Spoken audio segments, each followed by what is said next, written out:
Hi ஆல்னா என்னோட wait லாஸ்க்காக சூப்பரான ஒரு வெயிட் லாஸ் ரெசிபி தான் ரெடி பண்ணியிருக்கேன்.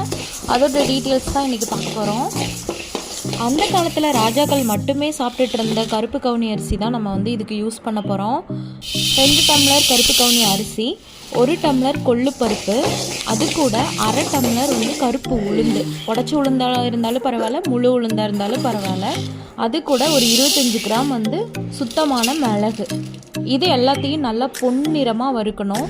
தனித்தனியாக வறுத்திங்கன்னா தான் நல்லா வறுப்படும், மொத்தமாக போட்டு வறுத்திங்கன்னா வறுப்படாது.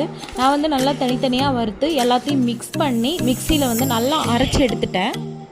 இது கூட நீங்கள் உப்பு போட்டு கூட அரைச்சிக்கலாம். நான் உப்பு போடல. எதுக்கு அப்படின்னு பார்த்தீங்கன்னா, நம்ம உப்பு போட்டு அரைச்சோன்னா சம்டைம்ஸ் ஸ்வீட்டாக குடிக்கணும் அப்படின்னு தோணுச்சுன்னா நம்ம பனங்கற்கட்டு கூட இது கூட ஆட் பண்ணிக்கலாம். அதனால் உப்பு போடாமல் அரைச்சி வச்சுட்டா நம்மளுக்கு டேஸ்ட்டுக்கு ஏற்ற மாதிரி நம்ம எது ஆட் பண்ணணுமோ அதை ஆட் பண்ணிக்கலாம். நான் நிறைய வீடியோஸில் பார்த்தேன், இது கூட பாசிப்பருப்பு, பாதாம் பருப்பு இந்த மாதிரி ஐட்டம்லாம் ஆட் பண்ணுறாங்க. நான் அந்த மாதிரி எதுவுமே ஆட் பண்ணலை. என்ன ரீசன் அப்படின்னு சொல்லி பார்த்தீங்கன்னா, நம்ம வெயிட் லாஸ் பண்ணுறதுக்காக தான் நம்மளே இந்த பவுடர் ரெடி பண்ணுறோம். ஸோ இதில் கம்ப்ளீட்டாக நம்ம கொழுப்பை கரைக்கக்கூடிய இன்க்ரீடியன்ட்ஸ் மட்டும்தான் நான் ஆட் பண்ணியிருக்கேன். அப்படி நம்மளுக்கு டயர்ட் ஆகிற மாதிரி தெரிஞ்சிச்சுன்னா நான் நிறைய வெஜிடபிள்ஸும் ஃப்ரூட்ஸும் அப்போ தான் எடுத்துக்குவேன். இல்லைனா இதுவே நம்மளுக்கு ஒரு வயிறு ஃபுல்ஃபில் ஆன மாதிரி இருக்கும். அப்போ நம்ம என்ன பண்ணுவோன்னா வெஜிடபிள்ஸு அப்படின்ன ஃப்ரூட்ஸ் எடுத்துக்க மறந்துடுவோம். ஸோ அதுக்காகவே நான் அதை ஸ்கிப் பண்ணிவிட்டு, உங்களுக்கு வேணும்னா நீங்கள் ஆட் பண்ணிக்கலாம். யாரெல்லாம் வெயிட் லாஸ் பண்ணணும்னு நினைக்கிறீங்களோ வாங்க சேர்ந்தே பண்ணலாம்.